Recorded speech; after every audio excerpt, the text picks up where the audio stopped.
Hello guys, আজকে তোমাদের নতুন একটা ভিডিওতে স্বাগত জানাচ্ছি। আজকের ভিডিওতে কথা বলবো যে কলকাতা ক্লাব ক্রিকেট। তোমরা যারা বেঙ্গলে খেলছো তারা হবে অনেকেই জেনে থাকবে যে কলকাতা ক্লাব ক্রিকেট সম্বন্ধে। তো নাম শুনে থাকবে যে হ্যাঁ, কলকাতায় ক্লাব খেলা হয়। তো আজকে সেটা নিয়ে আলোচনা করব একটু বিস্তারিতভাবে, যে কলকাতা ক্লাব ক্রিকেটে কি ক্লাব আছে, কোন কোন ডিভিশন আছে, তাদের কী কী টুর্নামেন্টস তারা খেলে। তো এইসব ব্যাপারে মানে কলকাতা যে ঘরোয়া ক্রিকেট যেটাকে বলা হয় সেটা সম্বন্ধে একটু আলোচনা করব। ঠিক আছে, তো তার আগে বলে রাখি, যদি চ্যানেলটা ভালো লাগে তো অবশ্যই সাবস্ক্রাইব করো এবং তোমাদের বন্ধুদের কাছে শেয়ার করো যাতে তাদের কাছে এই নলেজটা পৌঁছয়। ঠিক আছে, তো চলো শুরু করি বেশি দেরি না করে। তো দেখো, কলকাতা ক্লাব ক্রিকেটে মোট 3টে ডিভিশন আছে সেখানে। ঠিক আছে, একটা হচ্ছে সুপার ডিভিশন, একটা হচ্ছে ফার্স্ট ডিভিশন, আর একটা হচ্ছে সেকেন্ড ডিভিশন। ঠিক আছে, তো প্রথমে সেকেন্ড ডিভিশনটা সম্বন্ধে একটু বলি। তো সেকেন্ড ডিভিশনে টোটাল 57 ক্লাবস আছে। মানে সেকেন্ড ডিভিশন যে ক্রিকেট লিগ হয়, তো সেই সেকেন্ড ডিভিশন ক্রিকেট লিগের মধ্যে 57টা ক্লাব খেলে। ঠিক আছে, কলকাতার ময়দানে। তো সেই 57টা ক্লাব বিভিন্ন গ্রুপে ভাগ আছে, ABCDEFG সাইজে অনেকগুলো গ্রুপের মধ্যে সেই 57টা ক্লাবকে ভাগ করা আছে। ঠিক আছে, তো এবারে তাদের মধ্যে বিভিন্ন টুর্নামেন্টস খেলা হয়ে থাকে। তো সিএবিতে মানে ক্রিকেট অ্যাসোসিয়েশন অফ বেঙ্গলে সেকেন্ড ডিভিশনের জন্য 3টে ফরম্যাটের টুর্নামেন্ট হয়। T20, one day. ওয়ানডেটা 45 ওভার্সের হয় এবং 2 days ম্যাচ মানে 85 ওভার্সের ম্যাচ।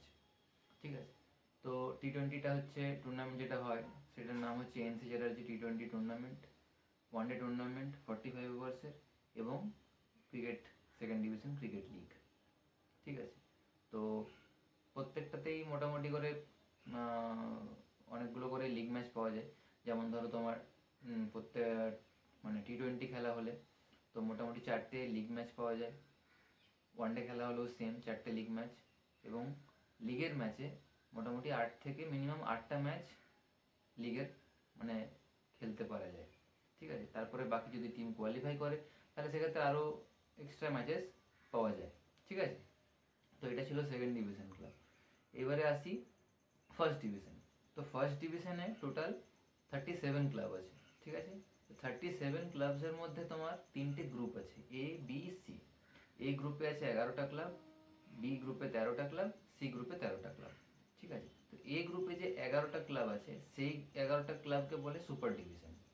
ঠিক আছে, আর বাকি যে বি এবং সি গ্রুপ আছে সেটা ফার্স্ট ডিভিশন BC গ্রুপ।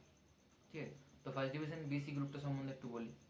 তো ফার্স্ট ডিভিশন BC গ্রুপে প্রত্যেকটা বি গ্রুপে 13টা, সি গ্রুপে 13টা করে ক্লাব আছে। এবারে এরাও সেম 3টে ফরম্যাটের টুর্নামেন্ট খেলে, T20, ওয়ানডে, লিগ। T20তে হচ্ছে JC মুখার্জি T20 টুর্নামেন্ট। ঠিক আছে, তো এটাতে সবাই খেলে, ABC 3টে গ্রুপের সব ক্লাব মিলেই খেলাটা হয়। সেম 4টে করে লিগ ম্যাচ থাকে, ওয়ানডে টুর্নামেন্ট হয় 45 ওভার্সের এবং লিগ ম্যাচেস থাকে। তো লিগ ম্যাচের ক্ষেত্রে একটু ধরনটা আলাদা হয়, কারণ লিগটা BC গ্রুপের আলাদা লিগ হয় আর A গ্রুপের আলাদা লিগ হয়। তো BC গ্রুপের সেম লিগের ক্ষেত্রে 2 days ম্যাচ হয় মানে 85 ওভার্সের ম্যাচ হয়। এবং কি হয় তোমার BCতে যেমন 13টা করে বললাম, যে বি গ্রুপে 13টা ক্লাব আছে, সি গ্রুপে 13টা ক্লাব আছে। তো বি গ্রুপের প্রত্যেকটা ক্লাব 12টা করে ম্যাচ খেলে, ফিক্সড একদম 12টা লিগ ম্যাচ খেলবে, এবং সি গ্রুপের প্রত্যেকটা ক্লাব 12টা লিগ ম্যাচ খেলবে।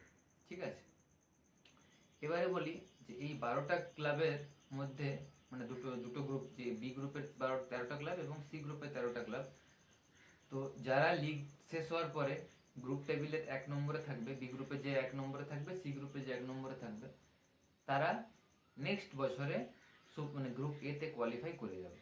ঠিক আছে, এবং যারা গ্রুপ A তে যে 11টা ক্লাব আছে তাদের মধ্যে যারা লিগ টেবিলে সব থেকে লাস্টে দুটো টিম থাকবে, সেই দুটো টিম আবার একটা বি গ্রুপে বা একটা সি গ্রুপে নেমে যাবে।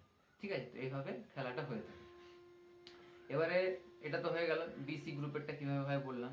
এইবারে হচ্ছে এ গ্রুপের খেলা। এ গ্রুপে হচ্ছে সুপার ডিভিশন লিগ এটাকে বলে, ঠিক আছে। মানে এটা হচ্ছে মানে বলতে পারো যে একদম বেঙ্গল ক্রিকেট মানে ব্যাকবোন যাকে বলে, ঠিক আছে। মানে এখানে তুমি পারফর্ম করলেই তুমি বেঙ্গল সিনিয়র বা 23 বা 19 যে কোনো হোক, 19টাতে হয়তো মানে সেকেন্ড ডিভিশন হোক বা ফার্স্ট ডিভিশন বিসি গ্রুপে খেললে তুমি ঢুকে যাবে টিমের মধ্যে, স্টেট টিমে। কিন্তু তুমি যদি সিনিয়র বেঙ্গলের খেলতে যাও তাহলে তোমাকে সুপার ডিভিশনে রান করতে হবে বা উইকেট নিতে হবে, এগুলো, ঠিক আছে। যেটা সুপার ডিভিশনে কি হয় না, সুপার ডিভিশনে তোমাকে প্রথমে ওই 11টা ক্লাবের মধ্যে প্রত্যেকটা ক্লাব 10টা করে ম্যাচ খেলবে এবং এখানে 3 দিনের ম্যাচ হয়, ঠিক আছে। মানে 133 ওভারের ম্যাচ হয়, 3 দিনের খেলা হয়, ঠিক আছে। মানে দুটো করে ইনিংস পাবে প্রত্যেকটা টিম। এবারে বলি যে এখানেও সেম 3টে ফরম্যাটেরই খেলা হয়। তো টি20 এবং ওয়ানডেটা ABC 3টে গ্রুপ মিলিয়েই খেলা হয়, এবং যে লিগটা হয় সেটা মানে বিসি গ্রুপে আলাদা হয় আর সুপার ডিভিশনে আলাদা হয়, মানে এ গ্রুপে আলাদা হয়। তো বললাম তো এখানে 3 দিনের খেলা হয়, এবং এখানে যারা মোটামুটি টপ স্কোরার বা টপ উইকেট টেকার থাকে তারা নেক্সট ইয়ারের জন্য বেঙ্গলের জন্য মানে সুযোগ পেয়ে থাকে, ঠিক আছে। যেমন তোমাকে বললাম যে গ্রুপ থেকে সুপার ডিভিশনে যায়, সুপার ডিভিশন থেকে কিভাবে নিচে নেমে যায়, সেরকম ফার্স্ট যে বিসি গ্রুপ আছে, বিসি গ্রুপের যে যখন লিগের খেলা শেষ হয়ে যায় তখন দিকের 4টে 4টে টুর্নামেন্ট হয়।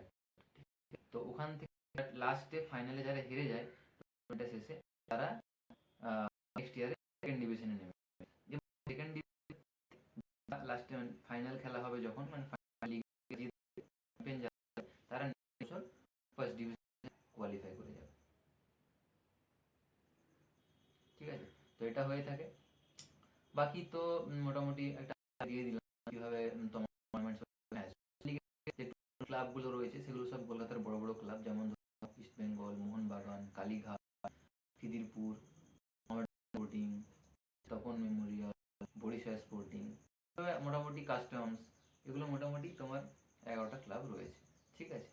তো চলো, যদি ভিডিওটা ভালো লেগে থাকে, তোমাদের কিছু নলেজ গেইন হয়ে থাকে কলকাতা ক্লাব ক্রিকেটের সম্বন্ধে, কি ক্লাব রয়েছে বা কি মানে কিভাবে কি কি টুর্নামেন্টস খেলে, কখন খেলে, তো এগুলো সম্বন্ধে তোমাদের আলোচনা দিলাম। এবারে নেক্সট ভিডিওতে আরো কিছু তোমাদের বিস্তারিত আরো অনেক ডিটেলসে অনেক ভিডিও নিয়ে আসবো। চলো, থ্যাংক ইউ, বাই বাই।